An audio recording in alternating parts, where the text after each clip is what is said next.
B3WD kay Attorney Rowena Guanzon. By Attorney Rowena Guanzon.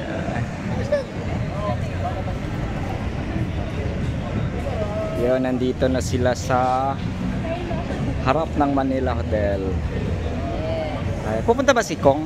Si Ma'am Rowena. Ay, sige, antayin ko. Yan. Ayan po, P3WD. Yan. So, part. Nakamping ako. Oo, kukamping. Yeah!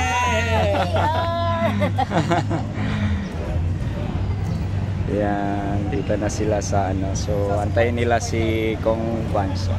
Yan. Yung first nominee ng P3WD, si Attorney Rowena Guanzon. Second nominee.